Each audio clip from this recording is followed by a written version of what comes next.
नमस्कार, IND impact में आपका स्वागत है। मैं हूं मनोज सैनी और आज का मुद्दा है बदलेंगे समीकरण।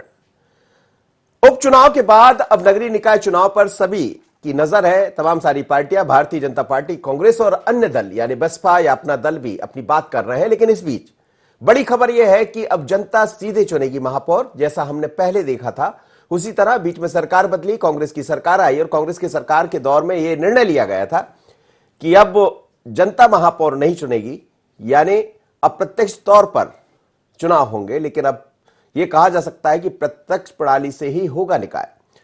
आज महापौर नगरीय निकाय चुनाव को लेकर आरक्षण की प्रक्रिया शुरू होने जा रही है। तो क्या यह माना जाए कि प्रक्रिया में बहुत कुछ बदला सा नजर आएगा?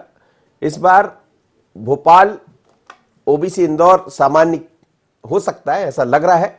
नगरीय निकाय चुनाव में जिस तरह के समीकरण दिखाई दे रहे हैं उसको लेकर यह भी कहा जा सकता है करीब प्रदेश के 407 नगरीय निकायों के लिए आरक्षण की प्रक्रिया होना है।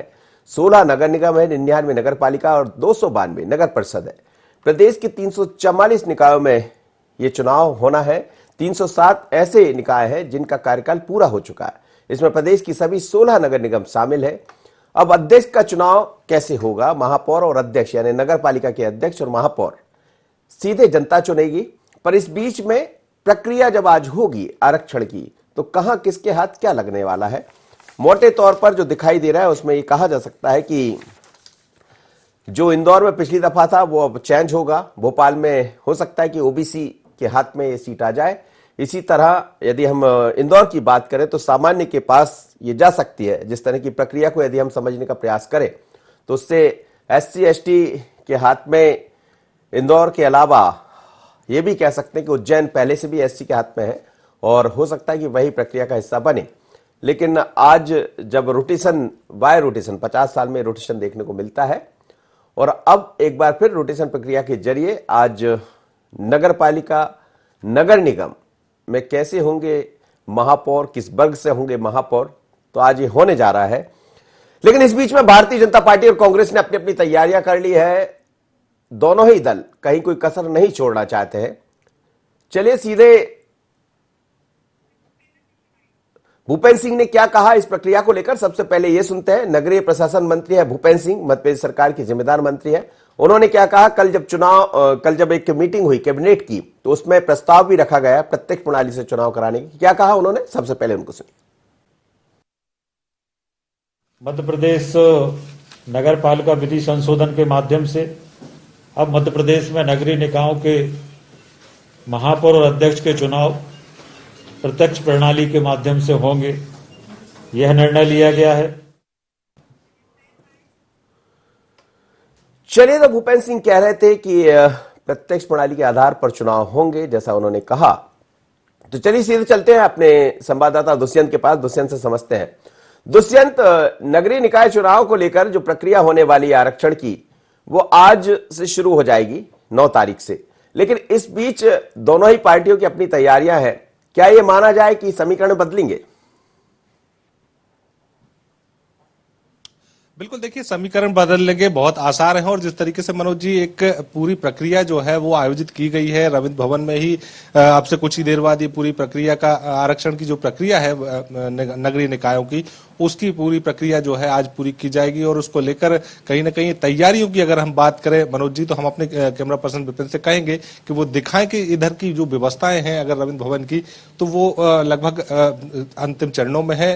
जिस तरीके से आप देख रहे होंगे कि एक स्टील का पात्र रखा हुआ है, इस पात्र से लॉटरी के जरिए जो है आरक्षण की प्रक्रिया को पूरा किया जाएगा। सबसे पहले नगर निगम की जो आरक्षण है उसकी प्रक्रिया पूरी होगी, उसके बाद नगर पालिकाओं की आरक्षण की प्रक्रिया पूरी की जाएगी और आखिरी में जब नगर परिषद बचेंगी तब उनके अध्यक्षों की जो आरक्षण की प्रक्रिया है वो पूरी की। एक के बाद एक अधिकारियों का आना यहाँ पर शुरू हो गया और जिस तरीके से अगर बैठक व्यवस्था की बात करें तो यहाँ पर कोरोना को ध्यान में रखते हुए भी विशेष बैठक व्यवस्था की गई है।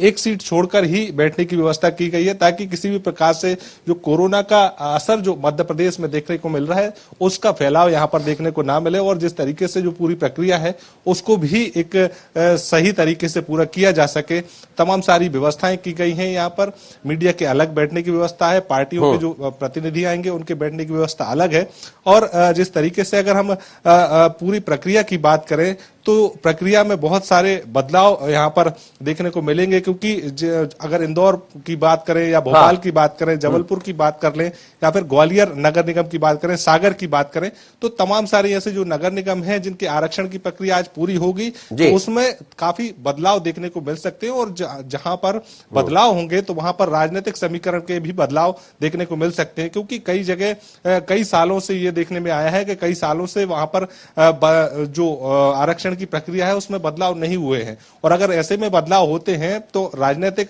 जो उठापटक है वो भी आगामी दिनों में देखने को मिलेगी। बिल्कुल आप ठीक कह रहे हैं, आगामी उठापटक देखने को मिलेगी। लेकिन क्या बीजेपी कांग्रेस की इस बात को लेकर तैयारी है? क्योंकि मोटे तौर पर जो दिखाई दे रहा है उसको माना जाए कि इस बार यदि हम इंदौर की बात करें, पिछली दफा ओबीसी के पास था, तो इस बार सामान्य हो सकती है सीट। इसी तरह भोपाल की हम बात करें तो हमें लगता है पिछड़ा वर्ग या महिला के हाथ में, महिला पिछड़ा वर्ग के हाथ में ये सीट जा सकती है। तो क्या इस तरह के जो समीकरण दिखाई दे रहे हैं, हालांकि जैसे ही आरक्षण की प्रक्रिया होगी हम सबके सामने होगा कि कहां से कौन चुनाव लड़ने जाएगा या पार्टियों की क्या तैयारियां होंगी, लेकिन क्या इसके मद्देनजर बीजेपी कांग्रेस ने अपनी तैयारियां शुरू कर दी है? बिल्कुल, बीजेपी और कांग्रेस ने अपनी अपनी तैयारियां शुरू कर दी। और जिस तरीके से नगरीय निकायों के चुनावों की बात की जाए मनोज जी, तो लगातार जो रायशुमारी और मंथन इस पर लगातार किया जा रहा है, क्योंकि जब पिछले दिनों 28 विधानसभाओं पर उपचुनाव हुए तो उस उपचुनाव में कांग्रेस को काफी हार का सामना करना पड़ा। एक बड़ी हार कांग्रेस के सामने आई और कांग्रेस को सत्ता से भी हाथ गंवाना पड़ा था। तो अब बीजेपी जब सत्ता में है तो कांग्रेस की कोशिश यही है कि बीजेपी को किस तरीके से मात दी जाए और किस तरीके से अपने जो प्रत्याशी हैं उनका चयन किया जाए। तो तमाम सारी कोशिशें हैं और बेहतरघात की संभावना को भी देखते हुए कोशिश ये की जा रही है कि ज्यादा से ज्यादा ऐसे चेहरों पर दाव लगाया जाए जिन चेहरों पर कोई भी दाग नहीं है, कोई भी किसी प्रकार से कोई भी दबाव उन पर नहीं रहेगा। तो कोशिश की जा रही है युवा चेहरे लाने की। वहीं अगर बीजेपी की बात करें तो बीजेपी भी उन लोगों को यहां पर व्यवस्था में सेट करने में लगी हुई है जिन लोगों ने कोशिश ये की थी कि चुनावों में उन्होंने पार्टी का ज्यादा काम नहीं कर पाया, या फिर जिन युवाओं ने ज्यादा काम किया है और जिन युवाओं ने अच्छा काम करके दिखाया है, तो उनको कहीं ना कहीं अब चुनाव लड़ाने की प्रक्रिया जो है वो बीजेपी अपनाती हुई नजर आ रही है। चलिए दोस्तों, बहुत बहुत धन्यवाद, आप मेरे साथ जुड़े, आपका धन्यवाद। आप नजर रखिएगा, जैसे ही होगा तो हम ये खबर भी आपके पास लेकर आएंगे। लेकिन इस वक्त केडी शर्मा साहब जुड़े मेरे साथ, वरिष्ठ पत्रकार है। केडी शर्मा जी, क्या कहेंगे? आरक्षण की प्रक्रिया शुरू हो रही है और हमें लगता है कि कुछ समीकरण बदलने जा रहे हैं। इस बदले हुए समीकरण में उपचुनाव के बाद कैसा होगा नगर निगम नगर पालिका का चुनाव, यानी नगरीय चुनाव? देखिए, नगरीय चुनाव ने ये जो अनुशासन की कार्रवाई थी भाजपा कांग्रेस में जो होनी थी, जो उपचुनाव में जिन लोगों के खिलाफ, उस पे समझ लीजिए कि एक तरह से रोक लगा दी है। क्योंकि कार्रवाई अभी करना असंतोष को बढ़ावा देना होगा, इसलिए शांति के साथ बैठ गए और फिर एक बार असंतुष्टों को खुश करने और अपने साथ शामिल करने, उनकी ऊर्जा का उपयोग करने के प्रयास फिर से शुरू हो जाएंगे। और रही बात आरक्षण की, तो आरक्षण जिस तरह का भी होगा उसके बाद ही नाम तो सामने आएंगे। लेकिन ये हो गया है कि एक बार फिर से दोनों पार्टियों के पास बड़ी चुनौती होगी, क्योंकि ज्यादा दूर नहीं है। जनवरी में संभावित है कि जनवरी फरवरी तक ये चुनाव प्रक्रिया तेजी से आगे बढ़ेगी और मतलब मार्च से पहले ये पूरे कराना चाह रहे हैं चुनाव। तो दोनों पार्टी दलों के पास समय भी कम है, इसलिए भाई कार्यकर्ता अभी उपचुनाव की उससे मतलब थकान उतरी होगी बमुश्किल उसकी, और फिर से उसे सक्रिय किया जा रहा है। तो ये वाला चुनाव भी जिस तरह से उपचुनाव में वो जो चुनौती थी, दो दलों के लोग जो दल बदल वाला जो काम हुआ था मध्य प्रदेश में, वो चुनौती इस बार फिर से उपचुनाव की तरह महापौर और इसके नगर पार्षद अध्यक्ष जो हैं इनके चुनाव में भी एक बार फिर वो देखने को मिलेगी। सामंजस्य बैठाना दोनों दलों के लिए बहुत आसान नहीं होगा। बिल्कुल, आपने ठीक कहा। और इस वक्त आलोक शर्मा जुड़ रहे हैं मेरे साथ, महापौर रहे हैं, भारतीय जनता पार्टी के वरिष्ठ नेता है। आलोक जी, बहुत स्वागत है आपका। चुनाव की प्रक्रिया शुरू होने जा रही है, यानी आरक्षण की प्रक्रिया शुरू होने जा रही। हमें ऐसा लगता है कि जो समीकरण पिछली दफा दिखाई दिए थे वो बदल जाएंगे। बदले हुए समीकरण में भारतीय जनता पार्टी अपने आप को कहां पा रही है? क्योंकि उपचुनाव में तो अभी आप उत्साहित है चुनाव जीतकर, लेकिन आगे क्या दिखाई देता है बीजेपी को? देखिए, मैं समझता हूं कि जब भी मध्य प्रदेश में भारतीय जनता पार्टी की सरकार आई है, 74 जो अमेंडमेंट हुआ है, सबसे ज्यादा देश में सबसे ज्यादा उसका पालन अगर कहीं होता है तो मध्य प्रदेश में भारतीय जनता पार्टी की सरकार में होता है। कांग्रेस कहीं ना कहीं नगरीय निकाय के चुनाव के लिए घबराती रही, डरती रही, उसने समय सीमा में चुनाव नहीं कराए हैं और वो कहीं ना कहीं अप्रत्यक्ष चुनाव प्रणाली के माध्यम से चुनाव कराना चाहती थी। भोपाल में कांग्रेस के जो दिग्गज नेता हैं वो लोकसभा का चुनाव हार गए थे, वे भोपाल का 2 जगह बंटवारा करना चाहते थे, उनके मंसूबे पूरे नहीं हो पाए हैं। आज प्रदेश के 407 नगरीय निकायों में आरक्षण किया जा रहा है। इनमें से 16 नगर निगम है जिसमें भोपाल, इंदौर, उज्जैन, रतलाम, खंडवा, बुरहानपुर, जबलपुर, ग्वालियर, मुरैना, सागर, छिंदवाड़ा सब शामिल हैं और इन सब नगर निगमों में भारतीय जनता पार्टी की पिछले विगत वर्षों में यहाँ पे परिषद रही है और 5 साल में भारतीय जनता पार्टी की परिषद ने, भारतीय जनता पार्टी के महापौर परिषद ने काफी विकास के काम किए हैं और इन विकास के का जो लाभ है इन चुनाव में कहीं ना कहीं भारतीय जनता पार्टी को मिलेगा और भारतीय जनता पार्टी 16 की 16 नगरों में जीतेगी। 99 नगर पालिका है, उस पर भारतीय जनता पार्टी का कमल का फूल खिलेगा और 292 नगर परिषदें, इसमें भी भारतीय जनता पार्टी चुनाव जीत कर आएगी और जो युवा है, नई लीडरशिप को भारतीय जनता पार्टी मैदान में ला रही है, उनको भी कहीं ना कहीं अवसर मिलेगा। क्योंकि मेरा ये मानना है कहीं ना कहीं राजनीतिक क्षेत्र में काम करने वाला जो कार्यकर्ता हो वो सबको विधायक बना देता है, सांसद बना देता है, पर पहली बार उसको मौका मिलता है। इसलिए मैं हमेशा कहता हूं कि नगर निगम हो, नगर पालिका हो, नगर परिषद हो, ये राजनीतिक क्षेत्र में काम करने वाले कार्यकर्ता के लिए एक प्राइमरी पाठशाला होती है और उसको इसका अवसर मिलेगा और एक नई लीडरशिप आने वाले। कांग्रेस ने जो प्रयास किए थे आलोक जी, कांग्रेस जो चाह रही थी अप्रत्यक्ष तौर पर, अब तो ये साफ हो गया कि प्रत्यक्ष तौर पर ही चुनाव होंगे, यानी महापौर और बाकी जो नगर पालिका के अध्यक्ष है जनता ही उनको चुनेगी। तो क्या ये माना जाए जो कांग्रेस का प्लानिंग था वो फेल तो हुआ है, पर इसका लाभ भारतीय जनता पार्टी को मिलेगा? देखो, निश्चित रूप से भारतीय जनता पार्टी, देखिए, अप्रत्यक्ष चुनाव प्रणाली कांग्रेस करती है। कांग्रेस कहीं ना कहीं पूरे मध्य प्रदेश में, कांग्रेस की क्या पूरे देश में जो दुर्दशा हो रही है देश की जनता के सामने है, जनमानस के सामने है और कहीं ना कहीं कांग्रेस गुटों में बटी हुई है, गिरोह में बटी हुई है। हर 5 साल में किसी ना किसी राजनीतिक दल में, हर राजनीतिक दल में लीडरशिप आती है, अच्छे लीडर आते हैं, अच्छे राजनीतिक कार्यकर्ता आते हैं, पर कांग्रेस अच्छे लीडर को आगे नहीं बढ़ाती। कहीं ना कहीं वो परिवार और वंशवाद के अंदर कहीं ना कहीं घिरी हुई नजर आती है। इसलिए आज पूरे देश में, पूरे मध्य प्रदेश में कांग्रेस साफ हो रही है और पिछले उपचुनाव में मध्य प्रदेश में कांग्रेस का जिस प्रकार से हश्र हुआ है और उस नगर निगम चुनाव में भी कांग्रेस का पूरी तरीके से हश्र होगा और मध्य प्रदेश में भारतीय जनता पार्टी का कमल का फूल शिवराज सिंह चौहान जी के नेतृत्व में खिलेगा। चलिए सर, आप बने रहिए, मेरे साथ केडी शर्मा जी जुड़े हुए हैं। केडी शर्मा साहब, आप सुन रहे हैं आलोक शर्मा जी को, महापौर रहे हैं भोपाल के, और अब जब आरक्षण की प्रक्रिया बदलने जा रही है, हमें लगता है कि भोपाल अब ओबीसी के पास होगा जिस तरह की नजर आ रहा है यदि हम देखें। लेकिन सवाल ये भी है कि कांग्रेस ये चाह रही थी कि अप्रत्यक्ष तौर पर चुनाव हो, तो वो फैसला तो बदल गया, सरकार भी चली गई, फैसला भी बदल गया। जी जी, देखिए, कांग्रेस में ये थोड़ा सा कमजोर पक्ष माना जा सकता है उसका, क्योंकि प्रत्यक्ष चुनाव में क्यों डरती? जनता के बीच में सीधे चुनाव अगर होता है तो उसमें ज्यादा ये स्थिति स्पष्ट होती। देखिए, पार्षद का चुनाव एक वार्ड का जो है, वो अगर पार्षदों का समूह अगर महापौर चुनता है तो मुझे लगता है उसके मुकाबले ये बेहतर है कि सीधे जनता अपना नगर सरकार का नेतृत्व कौन करे इसका चुनाव करती है। तो ये बहुत अच्छी नीति है और इस पे अमल हो रहा है, ये बेहतर चीज है। कांग्रेस इस मामले में उसको क्या लगता है कि कई यानी लोकसभा चुनावों में आप जो दुर्दशा कांग्रेस की देखते हैं हर बार, वही डर उसको यहाँ सताता है।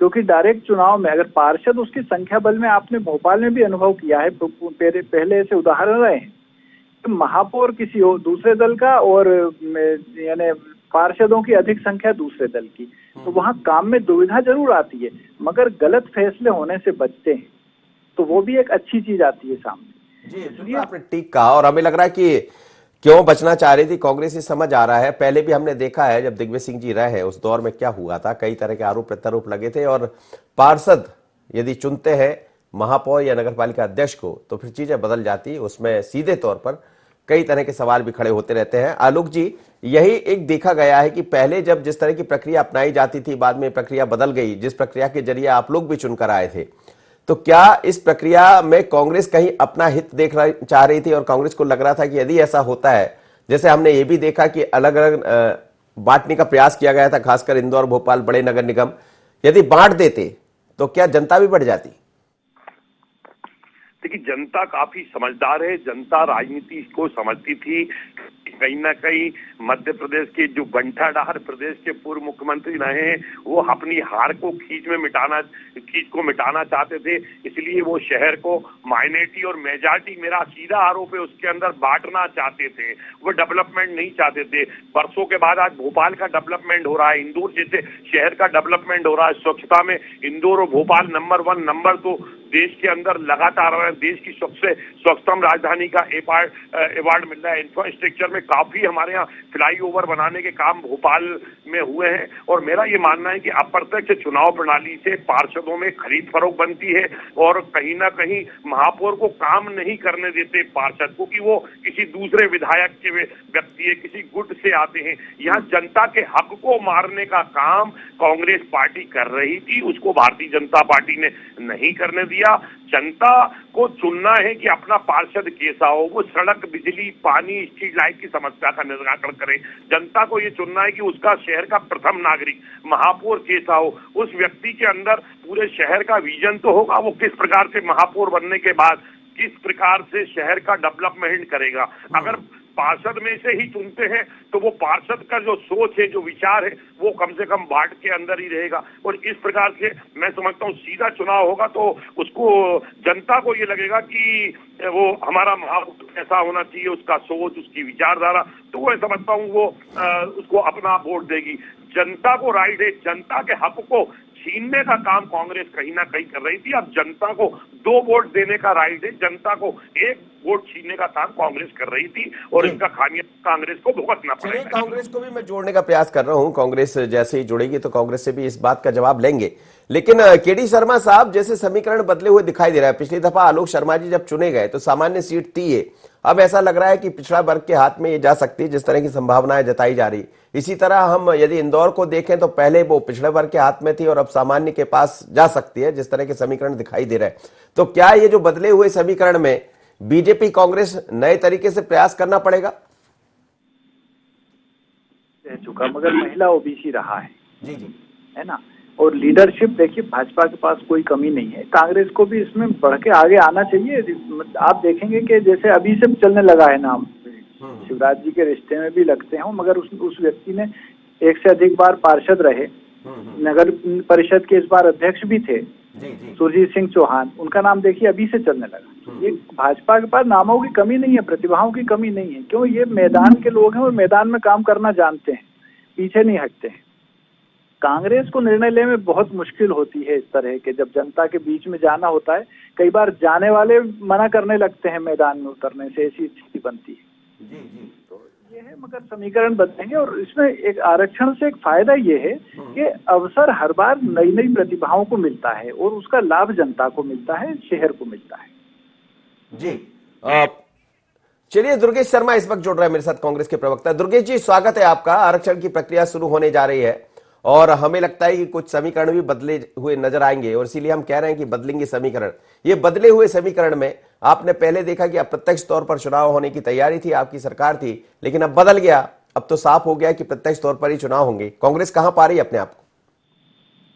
कांग्रेस मैदान में पाएगी और जीत दर्ज कराएगी जी। तो अभी तो आरक्षण है, एक प्रक्रिया है, कानूनी प्रक्रिया से तय होगा कि भोपाल का महापौर कौन हो सकता है, क्या आरक्षण का आधार पे किसको मौका मिल सकता है। उस हिसाब से आरक्षण होगा, उस हिसाब से फिर हर जगह चुनाव में अपने प्रत्याशी उतारेंगे और निश्चित जीत हासिल करेंगे। पिछली बार हमने देखा था कि 16 ही नगर निगम पर भारतीय जनता पार्टी का कब्जा रहा है। इस बार उपचुनाव हुए, उपचुनाव की स्थितियां आप हमारे सबके सामने है, उस पर ज्यादा जिक्र नहीं करना चाहूंगा, लेकिन ये बड़ा चैलेंज होगा कांग्रेस के सामने। चैलेंज तो है, हर बार हर चुनाव चैलेंज होता है, हर चुनाव चुनौतीपूर्ण होता है, पर इस बार चुनौती को हम बिल्कुल अपनी जीत में बदल के दिखाएंगे। और जो अभी उपचुनाव का हल्का सा आपने जिक्र किया, उसमें भी आप एक बार देखिए कि जिस क्षेत्र से पूरा राजनीतिक पृष्ठभूमि मध्य प्रदेश की बदली गई, ग्वालियर चंबल क्षेत्र में, जो कहा जा रहा था कि कांग्रेस का वहां पर कोई कार्यकर्ता नहीं बचा, वहां कांग्रेस का कोई वजूद नहीं बचा, उसी क्षेत्र में कई मंत्री भाजपा के हारे हैं। उसी क्षेत्र में कई नेता कांग्रेस के जीत के और अपनी एक ताकत को हमने दिखाया। हमारे सारे प्रत्याशी वहां पर अपनी उपस्थिति ढंग से दिखा पाए। कार्यकर्ताओं ने अपनी पहचान को बताया कि नहीं, कांग्रेस का वजूद इतनी आसानी से खत्म नहीं होता। तो हम ठीक है, एक राजनीतिक घटनाक्रम मध्य प्रदेश में घटा है और चूंकि एकदम से अचानक घटनाक्रम घटा था और कोविड का भी मामला था। लेकिन एक रणनीति भी बदली है। आप लोग की रणनीति ये थी कि भोपाल, इंदौर, नगर निगम 2 भागों में बढ़ जाए। अब स्थितियां चूंकि सरकार बदल गई तो वो तमाम तरह की चीजें तो नहीं हो पाएगी। लगभग साफ ही हो चला है, घोषणा भी हो गई इस बात की। तो क्या ये माना जाए जो सपना आप देख रहे थे, जिस तरह से आप लेकर जाना चाह रहे थे, वो तो अब हो नहीं पाएगा। लेकिन जब नहीं हो पाएगा तो अपने आप को कांग्रेस जहां खड़ा करना चाहती थी उस पर असर पड़ेगा इन सब चीजों का? कांग्रेस जो रणनीति चुनाव की 2 भाग में करने की या जो इनडायरेक्ट चुनाव की थी, वो जनता के हित में और सही समुचित विकास हो। और जो हमारी नीति है कि ज्यादातर जो है सत्ता का हस्तांतरण हो, सत्ता जो है ज्यादा से ज्यादा लोगों के हाथों में पहुंचे, विकेंद्रीकरण हो, केंद्रीकरण नहीं हो। हम उसकी विश्वास करने वाले लोग हैं। हम इस तरीके की सोच नहीं है कि नहीं साहब सब कुछ मेरे हाथ में रहे, इसलिए प्रयास कर रहे थे ज्यादा से ज्यादा लोग जनता के बीच में काम करने के लिए तत्पर हो पाए, एक अच्छा समीकरण के साथ में एक नए स्वरूप में हम काम कर पाए। पर भाजपा ने उसको नहीं करने दिया। कोई बात नहीं, अब जो अभी आलोक शर्मा जी सुन रहे होंगे आप। दुर्गेश शर्मा जी कह रहे हैं कि भाजपा ने नहीं करने दिया, हम तो चाह रहे थे कि विकेंद्रीकरण हो। देखिए, कांग्रेस तो हमेशा क्या विकेंद्रीकरण की बात की है, ये तो शहरों को तोड़ना चाहती है। मैं तो भोपाल का बेटा रहा हूं, मैं तो भोपाल में मेरा जन्म हुआ है और मैंने कहा था कि अब कांग्रेस को अगर भोपाल के 2 हिस्से करना है तो सबसे पहले उसको आलोक शर्मा के शरीर के 2 हिस्से करना पड़ेंगे। आप कैसे 2 हिस्से शहर को कर सकते हो साहब? आज शहर की पाइपलाइन पूरे शहर में बिछी हुई है, उसके हिस्से 2 कैसे करोगे? भोपाल का बड़ा तालाब शहर की लाइफलाइन है, शहर की जीवनदायिनी है, उसको आप 2 हिस्से में कैसे करोगे? मतलब कुल मिलाकर जो बंटाढार प्रदेश के पूर्व मुख्यमंत्री रहे हैं वो कहीं ना कहीं हार की खींच को मिटाना चाहते थे और ये जनता नहीं चाहती थी। और सीधा आज मध्य प्रदेश में शिवराज सिंह चौहान जी पुनः प्रदेश के मुख्यमंत्री बने हैं और निश्चित रूप से उनके नेतृत्व में मध्य प्रदेश में नगर निगम, नगर पालिका, नगर परिषद के चुनाव होंगे और पुनः मध्य प्रदेश में भारतीय जनता पार्टी के महापौर बनेंगे, भारतीय जनता पार्टी के नगर पालिका के अध्यक्ष बनेंगे, नगर परिषद के अध्यक्ष बनेंगे और कांग्रेस का सुपड़ा पूरी तरीके से मध्य प्रदेश में साफ होगा। मुझे लगता है कि कांग्रेस को कहीं ना कहीं आत्मचिंतन करना चाहिए, आत्म अवलोकन करना चाहिए और जो कांग्रेस के ये नेता हैं, प्रवक्ता, इनको भी कहीं ना कहीं लगना चाहिए। और मुझे लगता है कि अच्छे लेकिन जिस तरह जो प्रक्रिया दिखाई दे रही है, हालांकि प्रक्रिया के बाद स्पष्ट होगा कि कहां कौन सा वर्ग के हाथ में जाने वाली सीट, लेकिन जो दिखाई दे रहा है, जैसे आप सामान्य वर्ग से आते थे और आपको पिछली दफा मौका भी मिला, लेकिन हमें ऐसा लगता है यदि पूरा देखें इसको गणित को तो ये अब ओबीसी के पास जा सकती है। इसी तरह इंदौर की हम बात कर रहे हैं, तो यदि बदले हुए समीकरण ये बदलते हैं तो इसमें भी बीजेपी तैयार है। बिल्कुल, भारतीय जनता पार्टी के पास सबका साथ, सबके विकास को लेकर हम सब हर जाति बिरादरी में काम करते हैं। हर जाति बिरादरी का हमारे पास कार्यकर्ता है, जनाधार वाला कार्यकर्ता है, जीतने वाला जिताऊ कार्यकर्ता हमारे पास है। पार्टी संगठन सामूहिक निर्णय लेगा और जीतने वाले कार्यकर्ता को हम उसके काम का आकलन करके पार्टी उसको टिकट देगी और उसको जिताने का काम हम लोग करेंगे। दुर्गेश शर्मा जी, आप सुन रहे थे आलोक शर्मा जी का, अपनी प्रतिक्रिया दीजिएगा। हेलो जी दुर्गेश जी। और ठीक है, आपने अपने हिसाब से अच्छा काम किया और कई जगह काम भी किया, पर साथ ही कई जगह जिसमें कोलार क्षेत्र में विशेष रूप से आपके विधायक माननीय रामेश्वर शर्मा जी की उपस्थिति के कारण आप कभी जा नहीं पाए, आपने वहां कभी दौरा नहीं किया। एक भी आपका कोई उदाहरण हो आप बता पाए कि एक आध कार्यक्रम आपने आज जनता के हित में कोई पाइपलाइन बिछाने के लिए भूमि पूजन करने आप जा पाए हो? हम इसलिए प्रयासरत थे कि जो आपकी जो वर्किंग थी वो ये बता रही थी कि आप एक कार्य क्षेत्र तक सीमित थे, आप कहीं घुस नहीं पा रहे थे, कहीं जा नहीं पा रहे थे। हो सकता है कि आपकी राजनीतिक कारण हो और हो सकता है कि तो आपकी ये जो प्रक्रिया आप अपनाना चाह रहे थे, आलोक जी को देख के अपना रहे थे? आलोक जी एक उदाहरण थे उसमें। जी जी, जो मैंने कहा ना, आलोक जी उदाहरण थे, क्योंकि जब आप पूरे क्षेत्र में, पूरे शहर में घूम नहीं पा रहे थे, तो कहीं ना कहीं दिख रहा था कि एक महापौर भोपाल शहर को पूरी तरह से नहीं नाप पा रहा, पूरी तरह से नहीं पहुंच पा रहा। तो प्रयास था कि एक जगह बजाय 2 जगह हो जाए। तो ये उसमें कोई गलत प्रयास नहीं था। अब भारतीय जनता पार्टी को अपने नजरिए से गलत तो सही लग रहा था। हमने तो सोचा था कि ऐसा महापौर मिले भोपाल के अंदर जो हर जगह पहुंच पाए, हर गली मोहल्ले तक पहुंच पाए। आलोक जी का तो एक नहीं कई जगह का उदाहरण है कि वहां पहुंचे ही नहीं पूरे 5 साल। उसके लिए आंदोलन भी किया जनता ने वहां पर। जी आलोक जी कुछ कहना चाहेंगे? निश्चित रूप से दुर्गेश शर्मा जी जो ये बात कह रहे हैं बिल्कुल पूरी तरीके से झूठ है, असत्य है, राजनीति से प्रेरित है। क्योंकि मैं चुनाव जीता हूं, हमने चुनावी मैनिफेस्टो में ही वादा किया था कि सबसे पहले कोलार में हम पानी की समस्या का निराकरण करेंगे। सबसे पहली फाइल के ऊपर जो सिग्नेचर हुए थे 50 करोड़ रुपए से अधिक का हमने पानी की पाइपलाइन वहां पे सैंक्शन की। आज कोलार के अंदर हर घर में पाइपलाइन बिछ चुकी है, हर घर में पानी का कनेक्शन। समय इजाजत नहीं दे रहा, लेकिन आपका ऐसा कहना है कि तमाम तरह के काम किए गए। आप तीनों मेहमानों का धन्यवाद, केडी शर्मा, दुर्गेश शर्मा और आलोक शर्मा जी मेरे साथ जुड़े। लेकिन मध्य प्रदेश में अब उपचुनाव को के बाद नगरीय निकाय चुनाव की दस्तक है। नगरीय निकाय चुनाव पर सबकी नजर है, बीजेपी और कांग्रेस की। लेकिन चुनाव की प्रक्रिया में निर्वाचन प्रक्रिया यानी खासकर आरक्षण की प्रक्रिया क्या कहती है, इस पर भी हमारी नजर है। पर यदि ऐसा होता है कि कुछ जगह महापौरों के अलग अलग वर्ग बदल जाते हैं तो आप मानकर चलिएगा कि समीकरण भी बदलेंगे। इतना ही, मुझे दीजिए इजाजत, बने रहिए N24।